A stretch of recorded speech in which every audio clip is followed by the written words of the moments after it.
This is a Harley Davidson Street 750 engine. It's liquid cooled, fuel injected.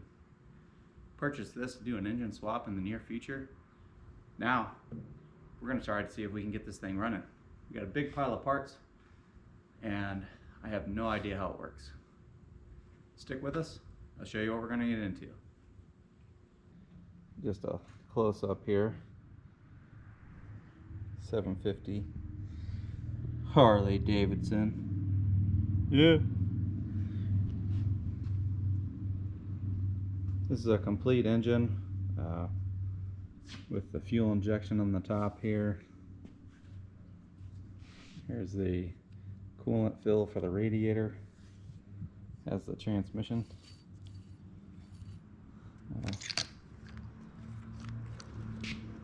All the wirings with it. But as you can see, it sustained a little damage. Notably, this is all caved in. Fins in the cylinder head here are all jacked up. And that was due to improper shipping. It was shipped on a pallet that just destroyed itself and or was destroyed during shipment. And this thing suffered all kinds of cosmetic, hopefully only cosmetic damage. The forks of the forklift and or pallet jack was just ramming the unit during the shipping. So we're going to try to see if we can't get this thing running. I hope nothing majorly is wrong with it. In the next clip or previous clip, I'll show you how it actually arrived, and it was pretty scary.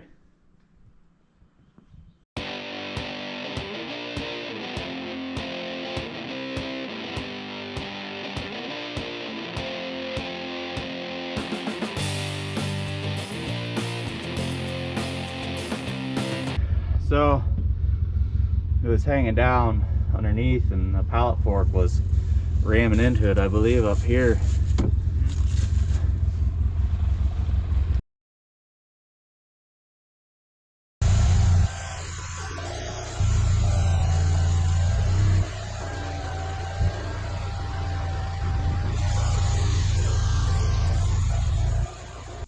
There's what's left of the pallet. That's all completely broke out. The engine was hanging down in this area here. It was kind of sliding around all across the country. That kind of bums me out. It's all dented up. Forks were hitting on the jugs. Yeah, kind of messed up. We just got all kinds of pieces and parts here in a big massive pile. The engine came from California. It was a takeoff, I assume, from a wrecked bike. And when I purchased it, it didn't have all this damage. It was actually a nice, really nice, clean looking engine that could potentially be a... Harley just went by. When I purchased it, it looked like a nice, clean engine that could potentially be a direct replacement for one that was damaged on a bike and looked good and functioned the way it should. Unfortunately, it was damaged and beat up really badly during the shipping. So I'm still questionable what it's going to do. We may have issues we might have to repair or fix. Hopefully nothing major, but we're going to try to put all these pieces and parts together. I have the magic computer for it, ECU. All this wiring, which I really have no idea what it does or how it works, but we're going to try to figure it out. Bunch of hoses for the radiator connection. Got our coil pack with wires. Our radiator with electric fan. Here's our submarine looking thing that is actually an electronic fuel pump for in the gas tank. I don't have a gas tank, so we're going to have to rig something up where this can work in a temporary tank just to test the unit.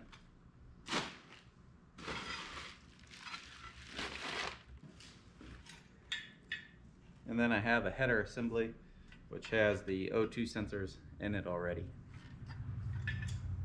Before I got that complete header assembly, I purchased just a short pipe that has the O2 sensor boss. Not sure how that's supposed to work.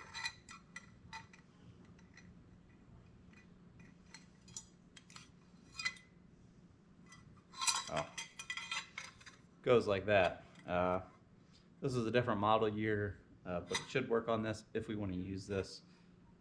When we do the engine swap, I don't know if this configuration is going to work where the exhaust dumps at in this collection chamber, so we may have to flip it around or cobble something together with this guy. But just for testing, we're going to use this complete assembly, bolt it on, see what she does.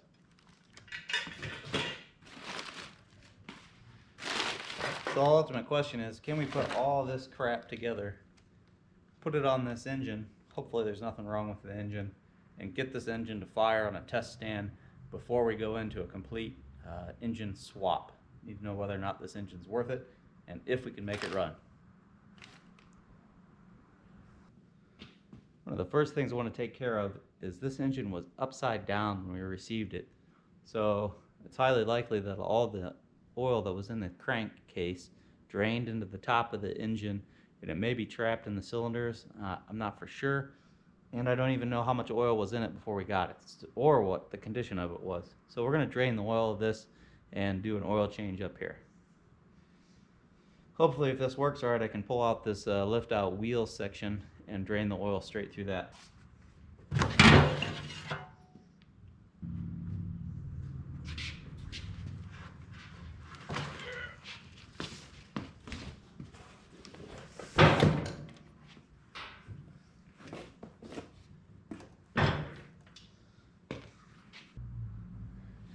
Okay, I think she's sitting pretty solid and the drain plug's exposed. So we're gonna go ahead and pull the drain plug, drop the oil, change your oil filter of course, and refill it with fresh new oil. Everybody has their own personal preference on engine oil. I'm partial to AMSOIL in all my motorcycles, and I use 20W50 grade or viscosity AMSOIL in all of my motorcycles. This particular engine calls for a 3 I believe the quick Google search said 3.1 quarts. So we're going to be a little short because I only have 3 quarts, but that should be okay for what we're doing. Fram oil filter, PH6017A, and this is what Fram calls as a direct factory replacement. It's just a little guy. It's actually hiding out right here. So drop this oil out, get our new oil filter on, and fill her back up. Ow! That hurt. A little trickier when it wants to move around on you. Let's see what's going to come out of there. That surprisingly looks like pretty clean oil.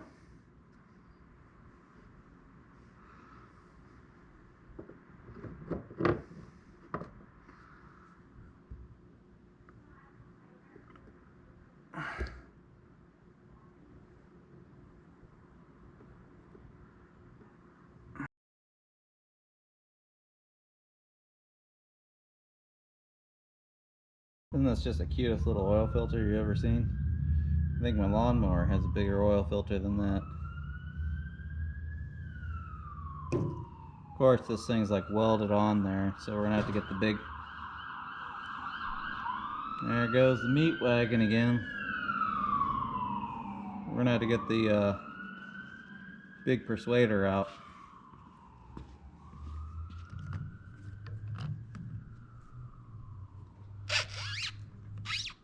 Just in case you're wondering, it's a little bit blurry.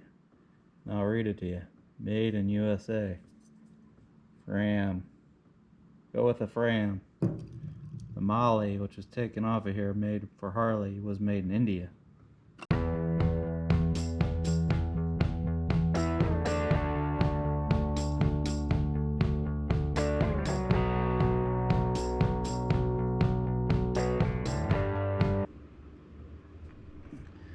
That's as tight as you need to make it. Actually, it's probably too tight, but you don't need to wrench that thing on there. Clean the drain plug off, buzz that back in. Now we're ready to put our oil back in.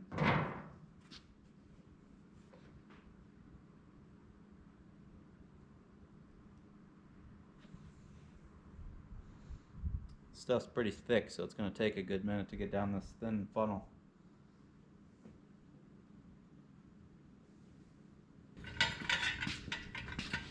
This is supposedly the factory replacement header. Just had a little dent here. Obviously the bike this was on had a little bit of a boo-boo, or probably a crash. This header was purchased separately. It didn't come with the engine or from the bike that this engine was in.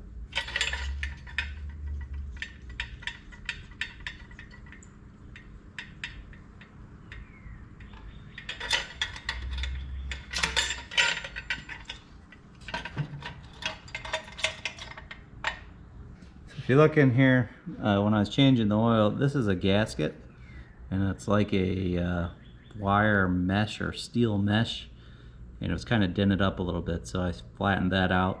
Probably going to need to replace these when we're all said and done, because they might leak, but this should be good for testing. And it looks like I should have installed this side first.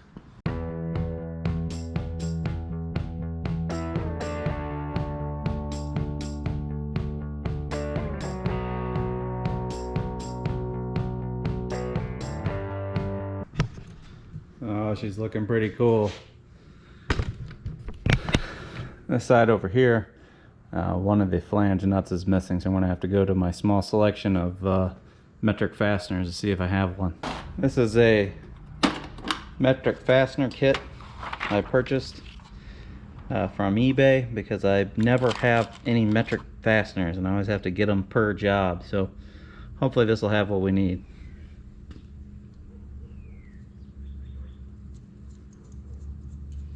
Look at that, perfect. Put a washer on there. M8 by 1.25. Well, the days of all standard fasteners on your Harley are out the window, especially on this model. This I believe is a 5mm hex.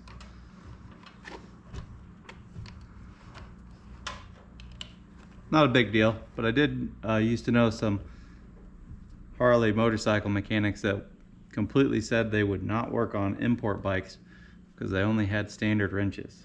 Well, that day is over, my friend.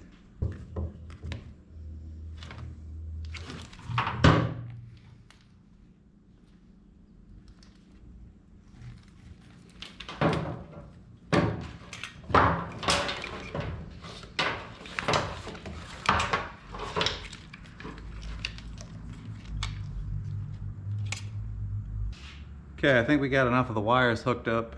We got to make sure everything's obviously out of the way. There's a bunch of other extra plugs on here that I believe are just dead plugs because they actually have caps on them, maybe for diagnostic ports. And then some of the other items could be accessories like horn, turn signals, headlights, etc. For the most part, everything's plugged in. Anyway, lowered her down a little bit so it's easier to work on. We're going to zip the spark plugs out and crank the engine over to pump any of that oil that may have drained on the wrong side of the piston out.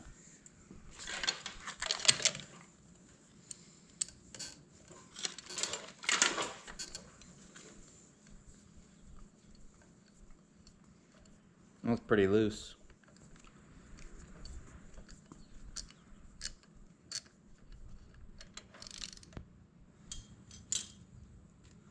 It's little guys.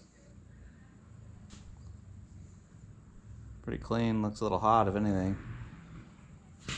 Well, the first one came out a-okay, but if you can see down in there, because of the way this was shipped, there's a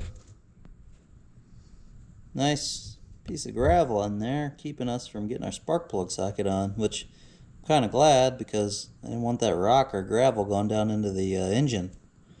So now I got to try to wrench that out of there. Maybe pliers? I don't know. Yeah, can't, hole's too small to get a grip with the pliers.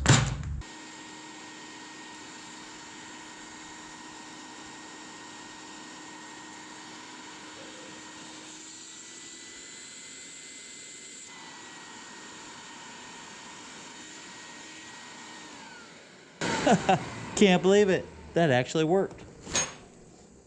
What a pain. Real clean, looks a little hot if anything. Tiny spark plug. Well, I don't have ends for this intermediate size wire. I got ends for 2-watt super large battery cable and ends for 10 gauge. So what we're going to do, since it's just a temporary test, when we get this installed in the project vehicle, we'll buy what we need and run it correctly. For now, we're just going to run 2 sets of 10 gauge wire. It should be fine to do what we're trying to do with this test.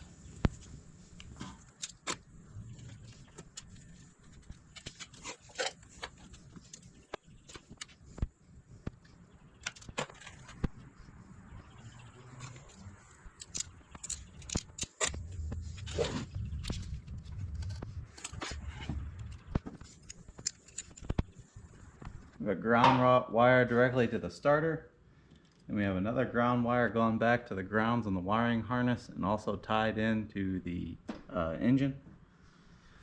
We have a hot wire going back to feed the hot supply. None of the electronics are turned on now, but I'm going to try to trigger the starter to blow out any oil or residue that could be on top of the pistons. Let's see what happens.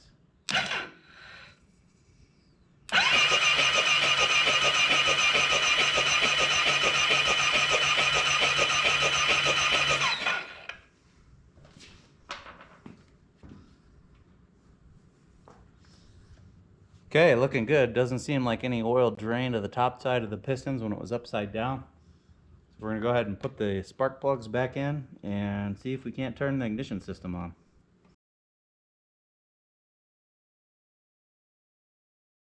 Up here there's a 3-wire connector.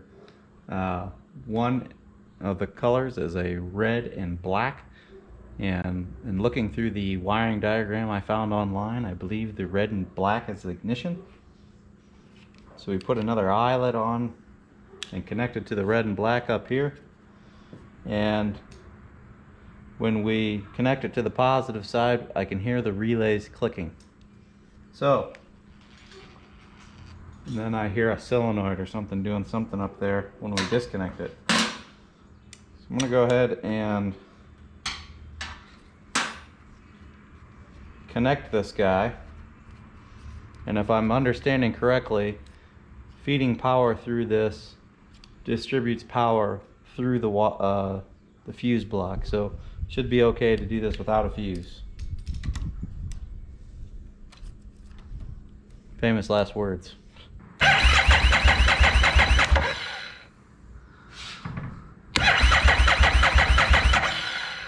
No spark. Fully understand the wiring yet. I need to sit down and take some time to really dive in and draw it all out. I think maybe there's a few things that might be disconnected that need to be connected as far as switches. But I found out that if I energize manually at the relay block, the red and green wire, the fuel pump will come on, and that should be tied to all of the ignition system components. So I manually energize that, and now we're going to turn it over again and see if that's telling the spark plugs to fire.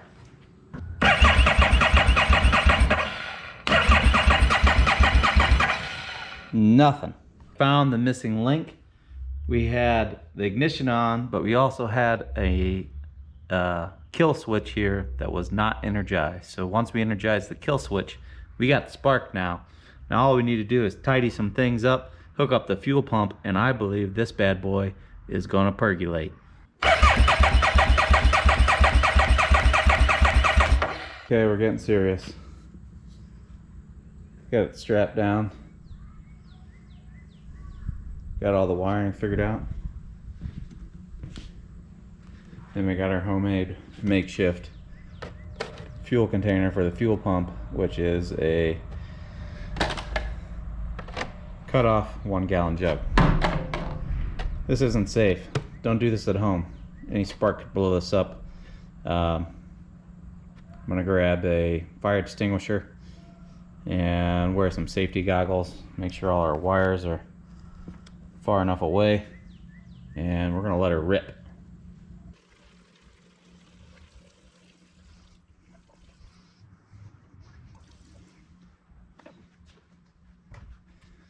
I didn't really want to do it like this, but I don't have another tank. This is really unsafe. Don't try this at home. But I also wanted to make sure the fuel pump was submerged, because the fuel pump sounded a little noisy when it kicked on, when it wasn't submerged in fuel. And the fuel being submerged in fuel is actually the lubrication for the fuel pump. So you don't want to burn it up. If I just stick the sock in the fuel, it probably would work, but that might burn up my fuel pump. So now she's completely submerged. We're gonna give it a go. I think it's gonna work. Really excited. I think this bad boy's gonna fire up and be awesome. At least I hope so. We'll see what happens. Here we go.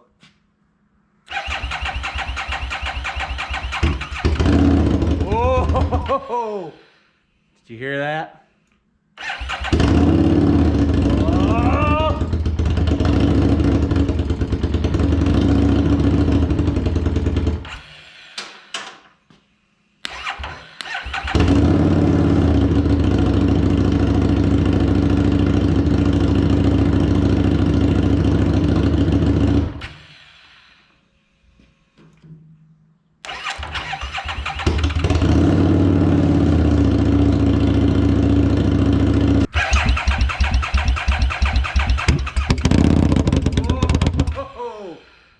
Did you hear that?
It runs.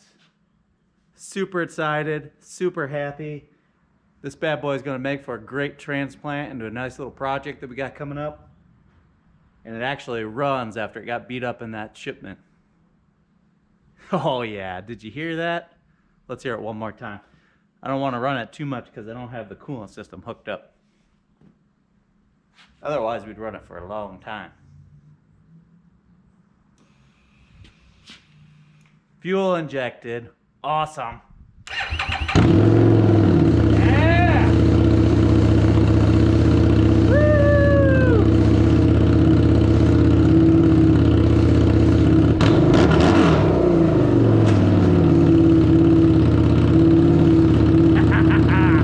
Yeah!